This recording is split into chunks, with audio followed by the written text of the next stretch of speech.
Bonjour et merci infiniment d'être au rendez-vous donné de recevoir. Nous sommes encore ensemble aujourd'hui pour une cinquantaine de minutes, le temps de décrypter l'actualité sociopolitique telle qu'elle se déroule chez nous au Togo, avec la crise sociopolitique que connaît notre pays, les partis qui s'organisent tant bien que mal pour apporter leur contribution à une solution de sortie de crise.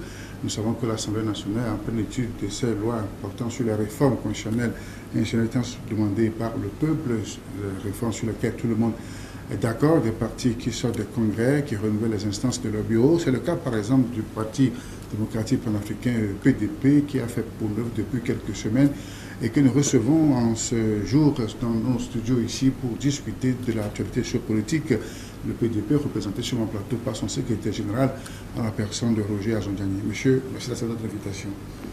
Bonsoir Monsieur Gérard. Et tout le plaisir pour moi de faire le tour de votre studio si majestueux.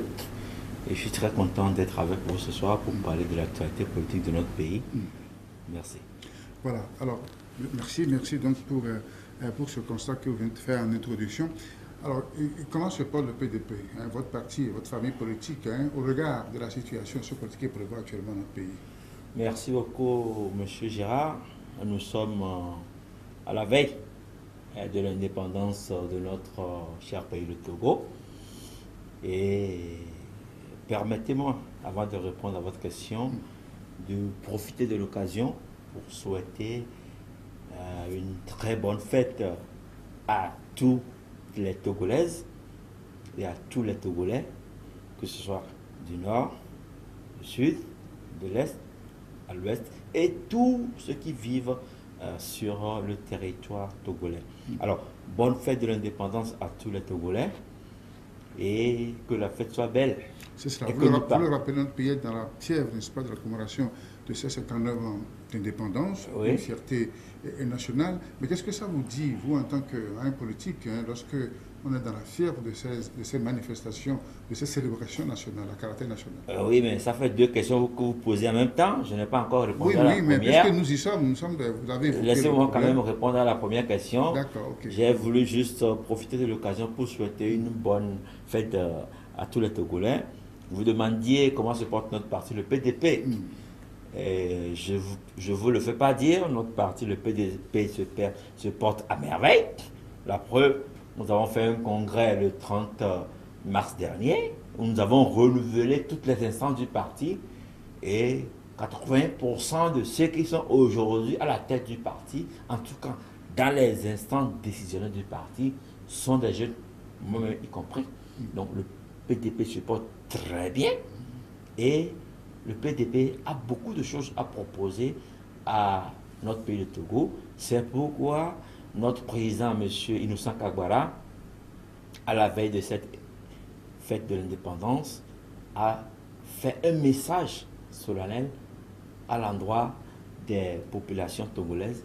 Et c'est un message qui est passé sur les ondes de certaines chaînes de notre pays. Et je suis très content de faire partie du PDP. Et je vous dis que le PDP se porte très bien. Alors, renouvellement des instances décisionnelles du parti, et qu'est-ce qui a pu provoquer ce congrès et comment avez-vous senti le besoin justement de procéder à ces renouvellements et qu'est-ce qui le justifie? Merci beaucoup, Monsieur Gérard. Excusez-moi de vous appeler par votre nom. Alors, on va le laisser comme ça, on va dire tout simplement Gérard, c'est mieux. Merci beaucoup. Pour être plus à l'aise, oui. Alors, le PDP est un parti politique qui a été créé depuis 2005.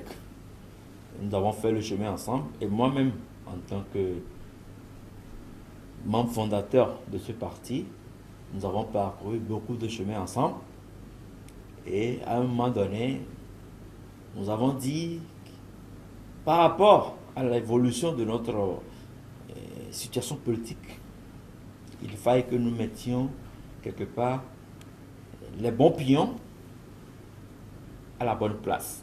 C'est là où, lorsque vous parliez, je ne vous le fais pas dire, vos deux champions, c'est que chaque parti politique, lorsqu'il est créé, il est à l'image de son président.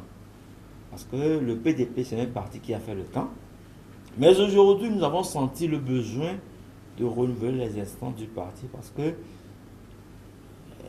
notre président, monsieur le docteur Bassabi Kagbara, que je ne vous présente plus, c'est un monsieur qui a donné de toute sa profession, de toute son intelligence et de tout son dynamisme à l'enracinement de la démocratie dans notre pays. Nous avons participé à beaucoup d'échéances dans ce pays, je ne veux pas vous les citer, mais néanmoins nous nous sommes dit, est-ce qu'il fallait continuer dans ce sens? On s'est dit non. Il y a des jeunes qui sont venus dans le parti et qui valablement peuvent représenter le parti. Aujourd'hui, notre président, il est un doyen. N'ayons pas la peur de le dire, c'est un doyen. Il a senti le besoin de passer la main à la jeunesse. Et cette jeunesse, elle a été expressive, elle a été représentative, elle a été beaucoup plus dynamique dans la façon de conduire les choses. Je ne vous le fais pas dire. Le président Bassabé Kawara, il a un dernier regard sur les activités que le parti fait. Mais tout ce qui se fait aujourd'hui, c'est les jeunes qui le font. Mais en tant que président d'honneur du parti, en tant que sage du parti, nous avons eu toujours cette intelligence d'aller vers lui pour lui présenter le travail que nous faisons et nous avons toujours eu son onction avant de prendre quelque décision que ce soit. Ça veut dire qu'il a encore un droit de regard sur les activités du parti? Un droit de regard, mais un droit de soutien. On ne peut pas dire un droit de regard, mais un droit de soutien parce que ce n'est pas lui qui écrit, c'est nous qui écrivons. Mais au même moment, nous lui soumettons ce que nous avons écrit.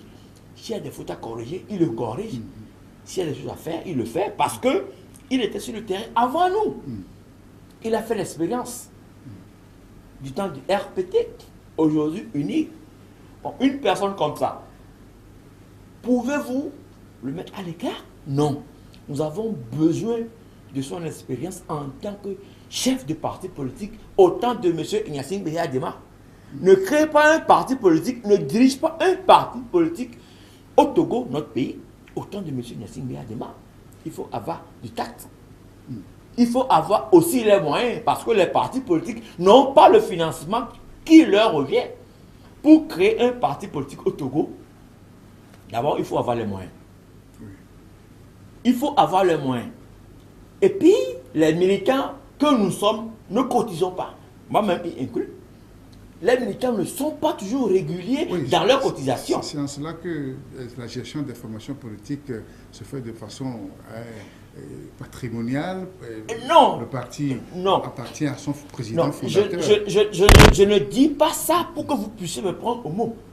Tous les partis politiques. Donnez-moi un seul exemple d'un parti politique où les militants s'acquittent de leur cotisation à la fin du mois. C'est ce que je dis, que la plupart de nos partis politiques, n'est-ce pas, sont à l'image de leurs fondateurs qui en font une gestion personnelle. Oui, c'est une réalité, mais au même moment, on doit le déplorer. Pour la simple raison que les militants doivent devenir plus responsables, plus conscients. Il y a certains militants, entre guillemets, qui viennent au parti politique, qui viennent dans la politique parce qu'ils veulent y gagner quelque chose. Mais avant de gagner quelque chose dans un parti politique, il faut d'abord montrer ton degré de militantisme. Oui. En faisant quoi? Lorsque tu es dans un parti politique, tu dois cotiser mensuellement. Et c'est en cela que tes apports, tes droits de réponse vont être pris en compte. Si tu es dans un parti politique, attends jusque le président ne décaisse pour faire une activité ou une autre. Dans ce cas, mais souffrez que le président mette son fils à la place de qui qu'il veut. Je ne dis pas que c'est ce qui est bon. C'est déplorable, mais c'est une réalité. Nos partis politiques sont à l'image de leur président. Les présidents, ils font l'alpha et l'oméga. Au même moment, les militants ne font pas des efforts pour remédier à cela. Lorsque vous leur demandez de cotiser, ils disent qu'ils n'ont pas d'argent. Mais il y a une activité qui est en vue. Je vais vous donner juste un exemple. Nous avons participé aux législatives de 2018, le 20 décembre dernier, mais vous ne pouvez pas imaginer ce que nous avons enduré. Ce n'est pas pour vendre qui que ce soit ici, mais c'est une réalité. Oui. Pour avoir même des pièces pour déposer, si le président ne lève pas le petit doigt, personne ne lève le doigt. Mais vous oubliez que lorsque vous gagnez, c'est bon, vous. À quoi bon encore de s'engager en politique si on n'a pas les moyens? Je vous pose la même question. Je vous pose la même question parce que il faut qu'on arrive à un moment donné à inculquer cette valeur citoyenne, cette valeur à nos concitoyens. Si vous avez envie de militer dans un parti politique, sachez avant tout que vous avez le devoir de participer aux activités du parti de manière financièrement parlant. Lorsque vous ne cotisez pas, lorsque c'est le président seul qui doit donner de l'argent pour une activité à gauche ou à droite, mais comment voulez-vous contredire ce que le président peut dire lorsque vous n'êtes pas d'accord? Vous ne cotisez pas. D'abord, je vais vous donner un exemple. Il n'y a pas un seul article dans notre statut qui dit vous voulez être aux affaires dans un parti, vous devez cotiser. Lorsque vous ne cotisez pas, vous n'avez même pas le droit de déposer une candidature. Avant l'élection... C'est bien comme ça inscrit dans vos statuts. Dans nos statuts. Mais il y a aussi il y a aucun article qui interdit à un fils de président de se présenter à un poste dans le bureau. Vous comprenez? Lorsque vous voulez être candidat dans un parti politique, les articles disent il faut au moins être à jour de vos cotisations. Au même moment, les articles disent il n'y a pas un article qui interdit au président ou bien à un fils de président d'être candidat. Mieux, lorsque nous devons faire les élections, le congrès le 30 mars dernier, nous avons lancé un appel à candidature. Vous comprenez?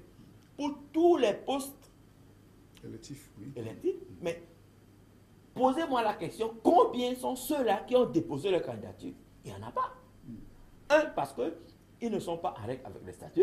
Secondo, ils ne sont pas financièrement prêts pour soutenir les activités du parti. Qu'on le veuille ou non, un parti politique, c'est le président qui sort l'argent de sa poche. J'ai suivi les critiques des confrères qui ont écrit non, de père en fils, comme vous le dites, mais ils ne savent pas la réalité. C'est des critiques superficielles parce que c'est le président qui fait tout.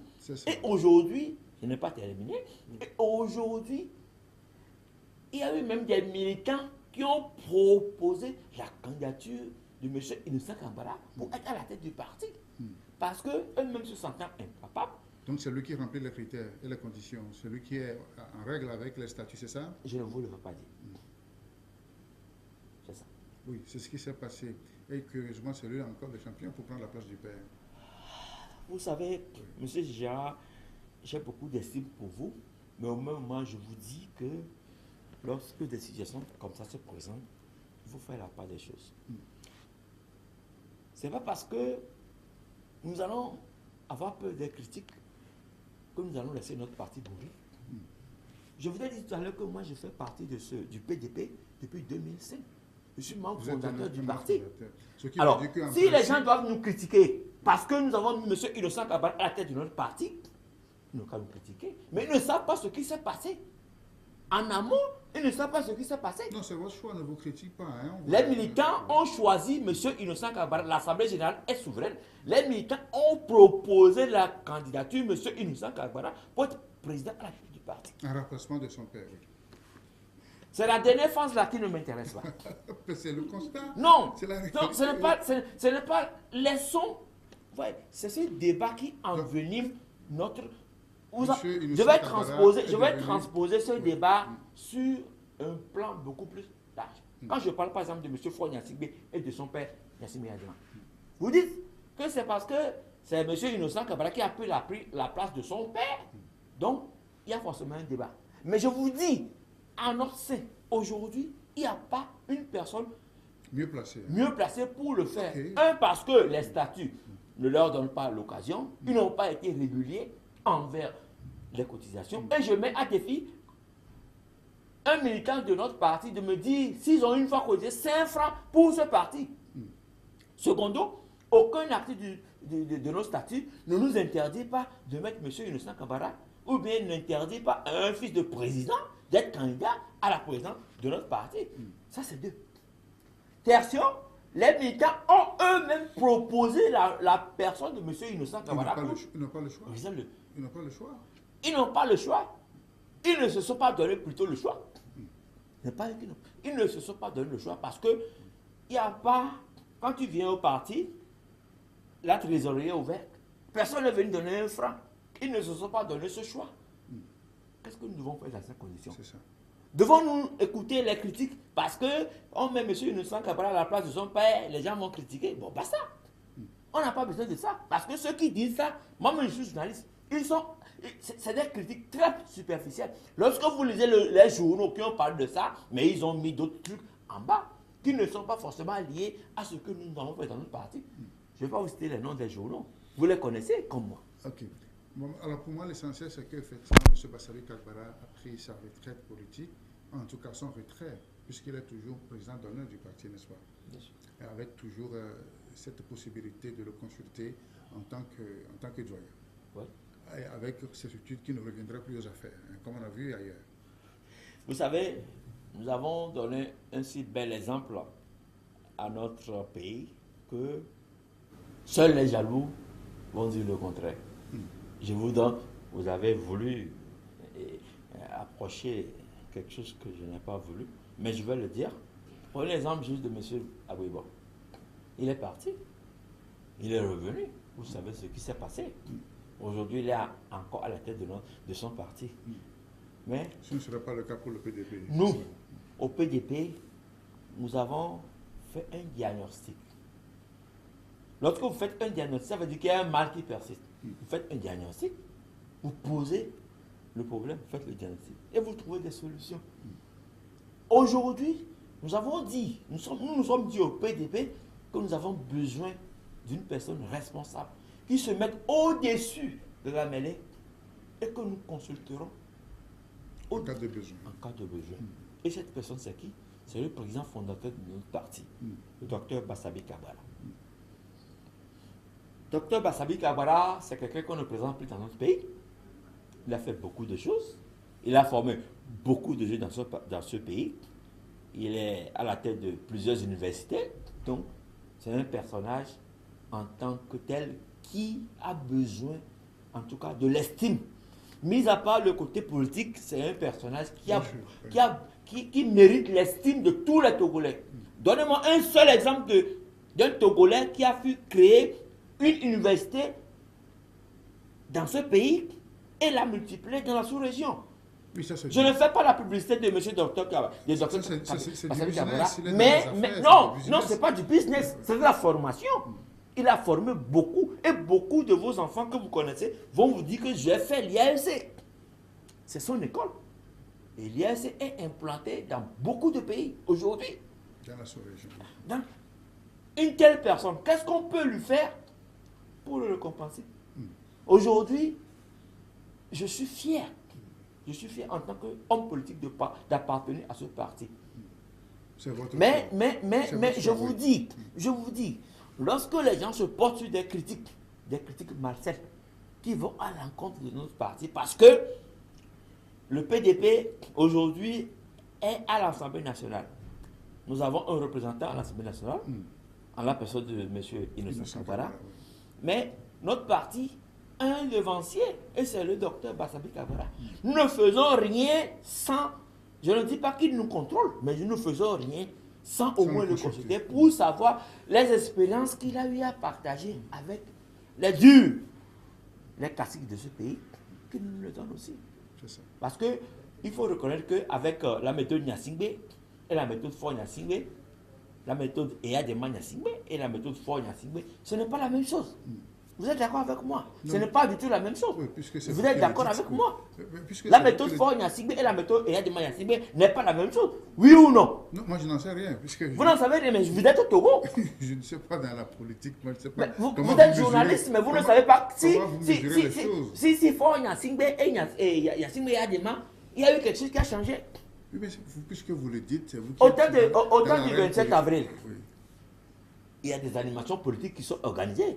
Mais aujourd'hui, ce n'est pas le cas. Vous avez le droit de refuser d'aller faire votre animation ou bien de faire les mouvements d'ensemble au lycée de Tokouin. Vous le savez bien que moi. Vous avez le droit de refuser d'aller faire des mouvements d'ensemble au lycée de Tokouin. Mais aujourd'hui, c'est le cas. Avec Eyadema, ce n'est pas possible. Ou bien on vous sort de l'école, ou bien vous n'êtes plus censeur de votre école. J'ai menti. Reconnaissons quand même que notre pays a fait des avancées et que ces avancées peuvent être mises au compteur de tous les Togolais, y compris les partis politiques, quelle que soit leur obédience. C'est là où je veux dire, quelque part, que notre pays, le Togo, a besoin de tous ses fils. Que vous soyez de l'opposition, que vous soyez du parti au pouvoir, à un moment donné, l'intérêt supérieur de la nation togolaise doit prévaloir. Et en ce jour, je me dis, si les Togolais doivent continuer dans ce sens, qu'est-ce que nous pouvons gagner? D'accord. Monsieur Gérard, je vous parle en tant que Togolais. Alors, on va revenir en deuxième partie tout à l'heure, n'est-ce pas, sur les questions politiques qui nous intéressent beaucoup plus que votre formation le PDP. Contre-champ, nouveau numéro, nous parlons de la situation chez nous au Togo. Invité du jour, Roger Azondiani, et le secrétaire général du PDP, le Parti démocratique panafricain.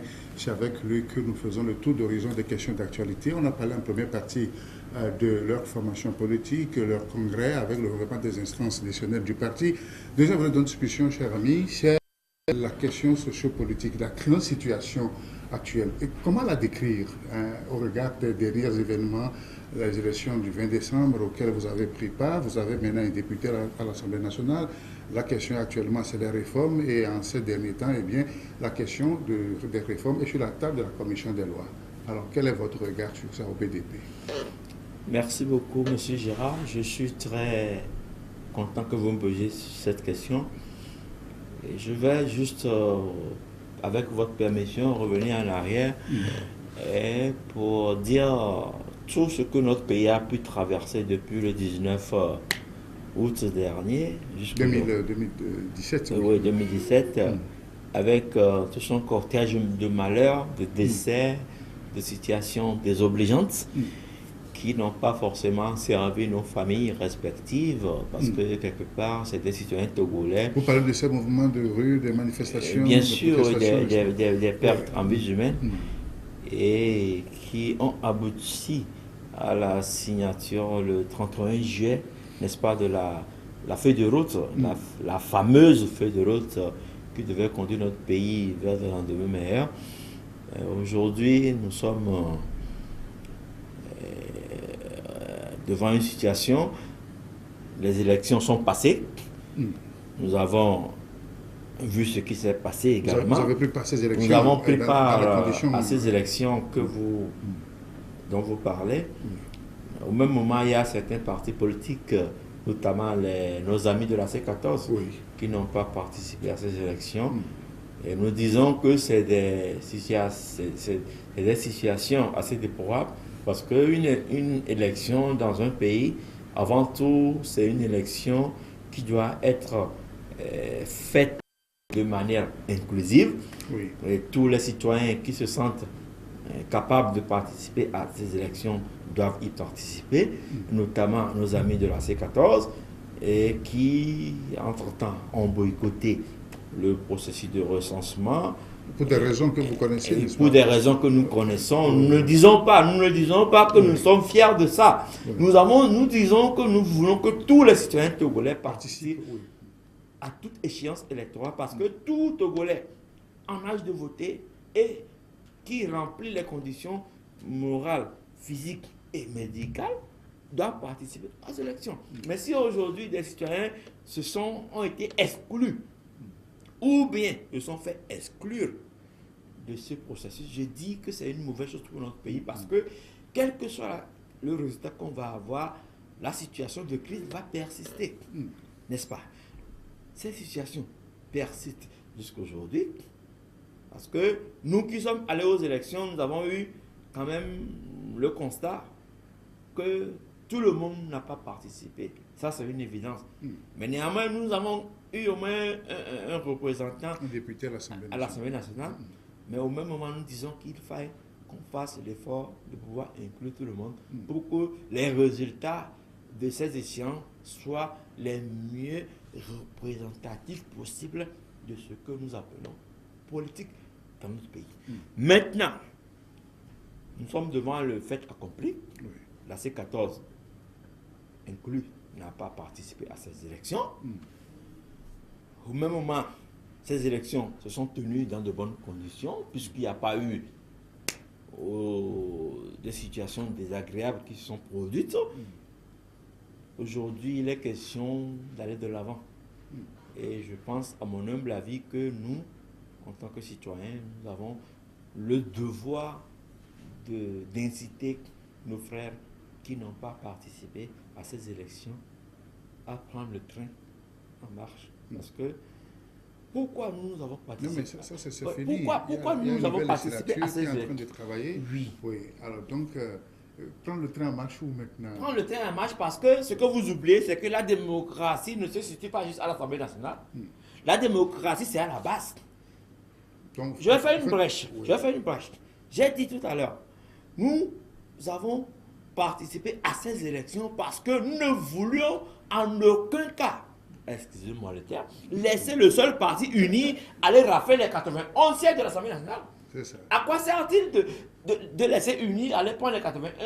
Bon, quand on laisse uni aller aux élections, seul, et faire ce qu'il veut, entre parenthèses, ça nous sert à quoi? Donc, la politique du boycott n'a jamais été notre cheval de bataille. C'est ça. Nous avons voulu, à défaut, Accompagner, unir. Non, D'accord. non, Ok. non. À défaut de nos amis de l'opposition C14 qui n'ont pas participé à ces élections, nous voulions au moins être sur le terrain. C'est ça. Aujourd'hui, nous avons au moins un député. Oui, mais par rapport. Oui, par rapport à quoi? Par rapport, aujourd'hui, nous avons aussi un député, nous avons aussi le groupe parlementaire SPDP qui a aussi 3 députés. Et nous formons aujourd'hui un groupe parlementaire. Vous vouliez qu'au soir du 20 décembre, qui est que uni, qui soit représenté à l'Assemblée nationale, même si nos voix ne vont pas compter, nous avons fait des propositions. Même si ces propositions ne sont pas entendues, le peuple saura qu'il y a un groupe qui a fait une proposition digne d'absence et noir sur blanc, nos propositions sont contenues dans un livre. C'est ça. Et nous allons présenter ça demain au peuple togolais pour nous dire que non, en tant que groupe parlementaire net PDP, nous avons fait des propositions. Mais lorsque vous laissez unir seul faire des propositions, vous voulez vous prendre à qui? Nous n'allons pas faire la politique du boycott parce que ce n'est pas une mauvaise politique. Lorsque vous laissez le champ à l'adversaire, il prend le large et il fait ce qu'il veut. Mais ayons au moins une voix concurrente à l'Assemblée et disons ce que nous voulons dire, même si nous savons que ce que nous allons dire ne va pas être entendu ou ne va pas être appliqué. Mais au moins l'opinion nationale ou bien les Togolais sauront qu'il y a eu au moins un groupe qui a parlé de ça dans ce pays. Je vous donne un exemple. Nous parlions de l'article 59 qui parle du mandat du président rééligible. Aujourd'hui, nous avons proposé, en tant que groupe parlementaire net PDP, que ce mandat soit réalisé une seule fois. Nous parlons du mode de scrutin. L'article 60. Le scrutin uninominal. Dans l'ancien article, c'était uninominal à un seul tour. Aujourd'hui, nous parlons de 2 tours. Si nous avons obtenu cette proposition, nous pouvons le mettre à l'article de notre groupe parlementaire. Nous parlons de la reconstitution de la Cour constitutionnelle. Article 100. Nous avons dit que les membres de la Cour constitutionnelle doivent être réélus une seule fois. Ça ne doit pas devenir, comment dirais-je, une fonction pour eux. Ils sont réélus une seule fois. Ils font leurs 2 mandats, ils s'en vont, n'est-ce pas? Au moins, il ne faut pas que la scène politique soit occupée par un seul parti politique. Ce que UNI voulait, c'est de mettre nos amis devant le fait accompli. Et ils ont réussi. La preuve, ils n'ont pas participé à ces élections. Mais aujourd'hui, vous avez vu, dans le camp de la C14, il y a des partis qui sont prêts aujourd'hui à participer au local. Même s'ils ont dit à leur militant de ne pas se faire recenser. Dieu merci, nous avons été à la source. Nous avons rencontré le ministre de l'administration territoriale, M. Boukessi. Nous l'avons dit. Qu'est-ce qu'il faut faire pour nos amis qui se sont exclus eux-mêmes? Est-ce qu'il faille trouver une formule intermédiaire? Ok. Aujourd'hui, elle est là.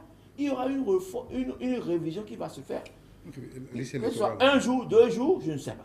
Mais ceux qui n'ont pas pris le temps n'ont qu'à le prendre en même temps.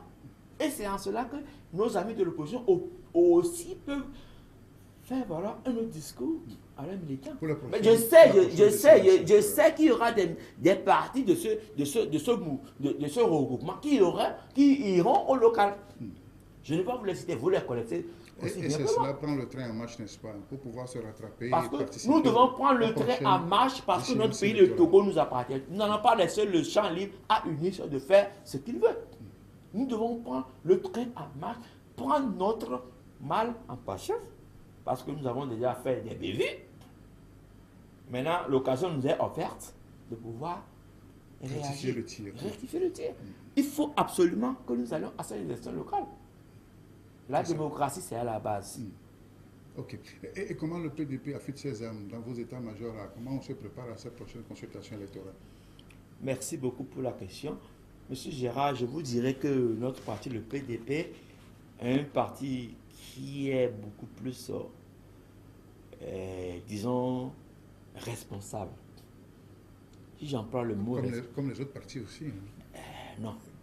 Je vais vous expliquer pourquoi je dis ça. La responsabilité dont je parle, c'est la mise en valeur de nos militants. Qu'est-ce que je mets dans la mise en valeur? Nous n'avons pas créé notre parti pour le plaisir de l'avoir créé. Peut-être en temps nous avons fauté, mais nous mettons la formation au sein des activités du parti. Chaque 2 semaines, nous organisons des formations au sein du parti, à notre bureau. Pour les militants, c'est oui. Ça? Nous les formons sur des thématiques bien précises. Parce que si nous devons avoir des militants qui ne sont pas capables de prendre la parole en public, répondre à des questions de l'heure. Juste un exemple, décentralisation. Un militant du PDP ne peut pas dire ce que c'est que la décentralisation. Bon, je ne sais pas ce qu'il va faire demain. Bon, si aujourd'hui... Donc vous les formez sur les thématiques? Nous les formons toutes les semaines. Et nous les publions, cette formation. Il y a des journalistes qui viennent couvrir cette formation et en parlent. Supposons que demain on dit que le PDP a pris le pouvoir. On cherche un ministre des Finances. On cherche un ministre de l'économie. On cherche un ministre des Sports. On cherche un ministre de l'Éducation, de la Santé. On va le trouver où? Si nous n'avons pas au sein de nous des militants qui sont formés dans ce sens. C'est pourquoi nous avons créé des commissions spécialisées dans notre parti. Et ces commissions spécialisées, il y a des juristes, il y a la commission des lois, commission de l'économie, commission de la santé, commission des sports, commission de l'environnement. Il y a des spécialistes, des juristes, des jeunes étudiants que nous mettons, qui sont avec nous et qui réfléchissent au jour le jour par rapport à cette thématique. Si demain, on a besoin de quelqu'un qui puisse parler de l'environnement, le PDP ne va pas chercher ailleurs. C'est ce qui se passe dans notre parti. Nos partis politiques n'ont pas de programme de formation. Ils sont là. Quand on cherche un ministre, on verra un cours à gauche, à droite, on dit qui peut être. Non. Au PDP, nous mettons la formation au centre de nos activités. C'est pourquoi nous disons, dans 10 ans, il faudrait compter avec notre parti politique, le PDP. Parce que nos militants ont été formés. Ce sont des doctorants, ce sont des étudiants, et nous leur donnons ces formations pour que demain, quand ils sont sur un plateau, sur une question qui relève de l'économie, moi je ne suis pas économiste, il y a des gens dans notre parti qui maîtrisent la chose économique. Quand on parle de PIB, quand on parle d'inflation, il y a des gens qui peuvent répondre valablement à ces questions. Et c'est ce que nous faisons dans notre parti. Nous formons nos militants pour que demain, lorsque le PDP sera au pouvoir, on n'a pas besoin d'aller chercher, fouiller dans une poubelle pour trouver qui va être ministre de l'économie ou des finances. Donc, nous avons des commissions spéciales dans notre parti qui forment des jeunes étudiants. Donc vous êtes prêts à affronter les prochaines échéances électorales? Les prochaines élections locales, nous y serons. Nous y serons tout simplement parce que... Alors vous irez seul ou bien avec votre groupe parlementaire qui est actuellement à l'Assemblée nationale? Non, je vais vous expliquer quelque chose, M. Girard. Nous avons formé le groupe parlementaire Net PDP parce que nous avons des valeurs idéologiques que nous partageons ensemble. Mais cela ne voudrait pas dire que le PDP ou bien le Net va faire ombrage au PDP. Vice-versa. Donc, s'il y a des questions, justement, c'est pourquoi nous n'avons pas créé un groupe parlementaire des centristes. Là, ça fait un creuset où tout le monde se fond. Non, oui, c'est pas ça. C'était ça, votre non, groupement. Le groupe des centristes, c'est un groupe qui est ouvert. Tous les partis politiques sont dedans. Il y a des sensibilités qui peuvent se reconnaître. Mais nous n'avons pas prétention de vouloir inclure, ou bien de vouloir exclure, ou bien de vouloir assombrir, si on peut le dire ainsi, un parti politique dans ce creuset. Chaque parti politique a son identité. Nous, en tant que PDP, nous irons aux élections au nom du PDP.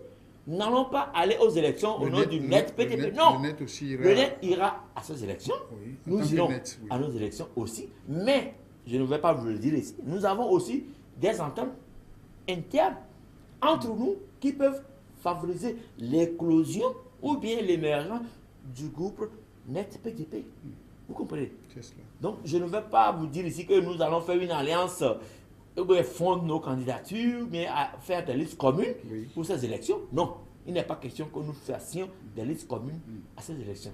Ça, je peux vous l'assurer. Donc, vous ferez cavaler seul, c'est ça? Seul. Nous ferions cavaler seul en tant que PDP. Le net fera cavaler seul en tant que net.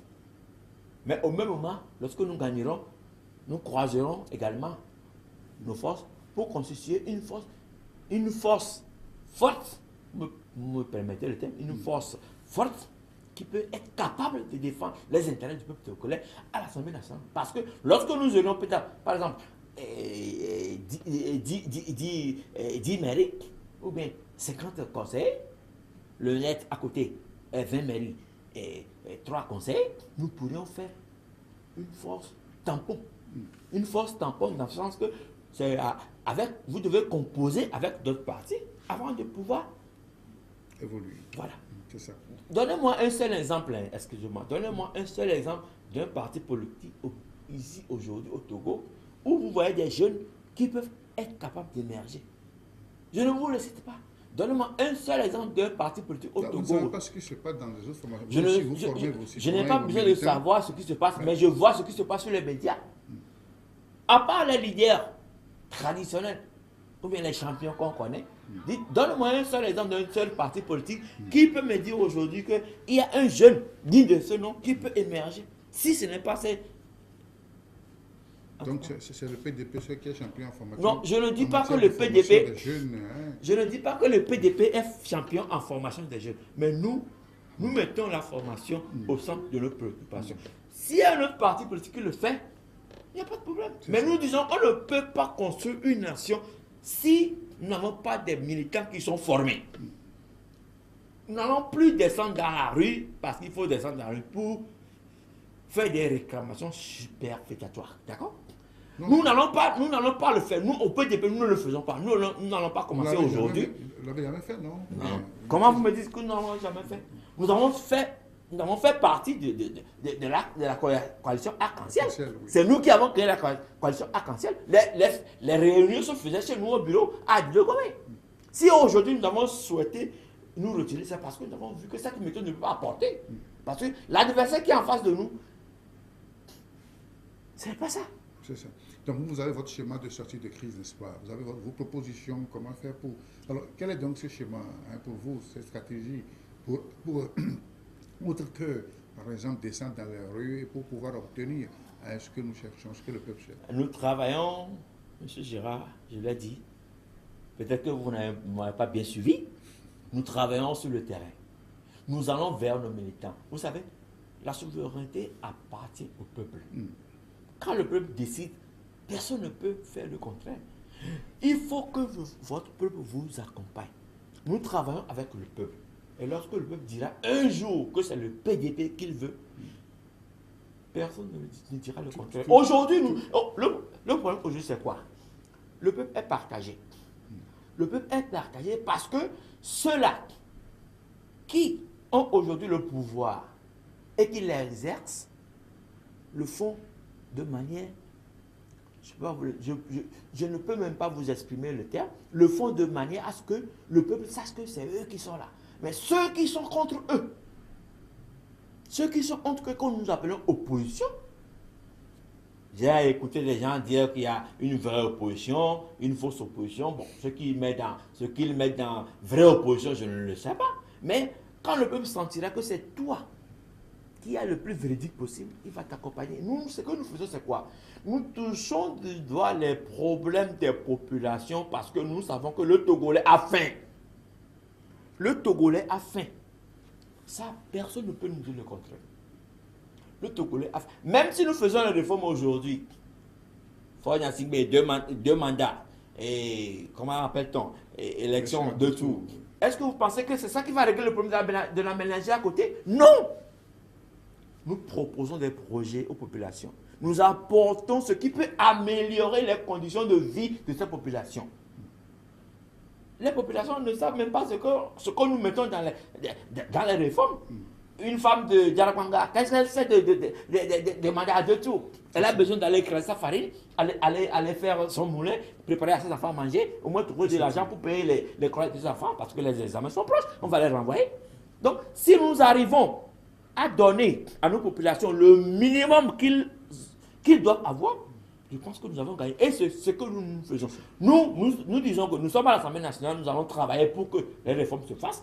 Les 2 tours, nous l'obtiendrons. Le mandat, 2 mandats, nous l'obtiendrons. La Cour constitutionnelle, nous l'obtiendrons. Mais au même moment, si ces réformes se font aujourd'hui, entre vous et moi, qu'est-ce qui va changer dans le panier de la ménagère? Rien. Le bol de maïs est toujours écrasé à 150 francs. Bon, nous travaillons dans ce sens. Nous allons vers les populations, nous leur parlons. Est-ce que vous avez... Je vais vous donner un exemple. Je vais vous donner un exemple. La dernière fois, nous avons fait une formation sur le MIFA, mécanisme incitatif de financement agricole, que le gouvernement a lancé. Nous avons étendu ce programme à travers tous nos militants, dans les 5 régions de notre pays. Si vous avez des coopératives qui peuvent bénéficier de cette formation, allez-y.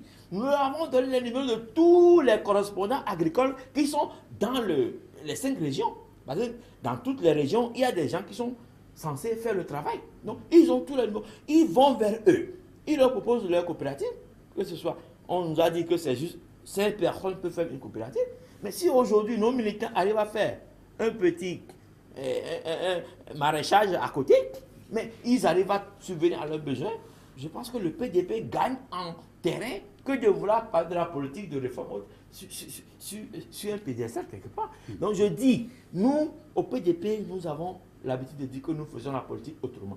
Et la politique que nous faisons autrement, c'est dans nos statuts. Nous mettons le bien-être des populations au centre de nos préoccupations. Nous voulons que tous les Togolais, au nord, au sud, aussi bien qu'à l'est, à l'ouest, puissent trouver à manger, faire des productions, avoir le minimum pour subvenir aux besoins de leur famille. Si nous arrivons à faire ça, je sais que nous avons gagné le cœur des populations et c'est ces populations qui voteront pour nous dans 10 ans.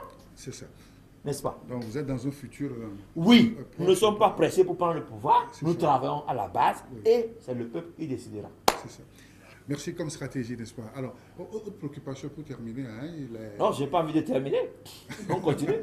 Alors, ça va s'éterniser alors. Hein. Roger Azondiani. Merci alors, beaucoup. Oui, alors, finalement, comment voyez-vous l'avenir du pays? Est-ce que vous trouvez que dans les 10 ans dont vous parlez, il y aura un mieux-être? Est-ce que vous pensez que, bon, les Togolais vont s'inscrire dans cette logique, n'est-ce pas, de ces réformes, mais qu'il ferait mieux vivre justement hein, dans les prochaines années chez nous? Merci beaucoup, M. Wilson, pour la question que vous me posez. Vous savez, en toutes circonstances, il y a ce sentiment d'être Togolais qui m'anime. Et par rapport aux difficultés que nous, personnellement, nous avons vécues, aujourd'hui, nous ne voulons plus que nos enfants vivent ces difficultés. Je vous dis par exemple, moi j'étais Afro-Jardin quand ça tirait. Imaginez quel âge j'avais à ce moment. J'étais à Fréau-Jardin quand ça tirait. Oui, vous remontez dans les années 80. Oui, c'est pour dire que si aujourd'hui nous sommes en vie et que nous avons épousé la chose politique, c'est parce qu'à un moment donné, nous avons senti le besoin d'apporter aussi notre contribution à l'émergence de ce pays.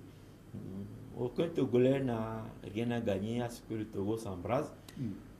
Nous avons tous à conjuguer nos efforts pour que l'unité nationale se retrouve et pour que la réconciliation dont nous parlons soit chose effective dans notre pays. Donc dans ce sens, en tant que parti politique, puisque je suis le secrétaire général du Parti démocratique panafricain, nous, avant de commencer nos réunions, nos activités, nous avons toujours chanté l'hymne national de notre pays, parce que lorsque vous le chantez, vous sentez qu'il y a une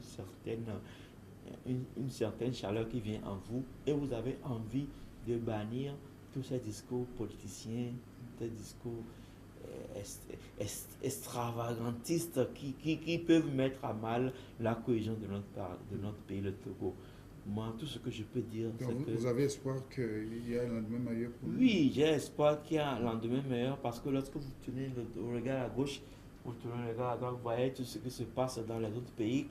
Vous vous dites que peut-être que le Togo, c'est un pays qui est préservé. C'est un pays qui tient au cœur de notre Créateur parce que il y a des situations qui n'ont pas égalé ce que nous avons vécu ici, mais qui ont aujourd'hui embarrassé des pays. Il y a certains pays qui n'ont pas vécu ils n'ont pas vécu la moitié de ce que nous avons vécu, mais aujourd'hui, il y a des pays qui sont en feu à sang. Donc, quelque part, il faut dire qu'il y a Vous souhaitez ça? Vous ne souhaitez pas non, ça? je ne le souhaite pas. C'est D'accord. pourquoi je dis qu'il y a eu au moins une onction divine qui prend sur ce pays. Et il faut absolument que nos dirigeants puissent prendre en compte les valeurs citoyennes, le désir de nos populations. La seule chose que le Togolais veut, c'est de travailler, vaquer à ses occupations et que le minimum le soit accordé. Je ne dis pas que nous sommes dans un Eldorado. Ça ne va pas. Ça ne va pas à gauche, ça ne va pas à droite.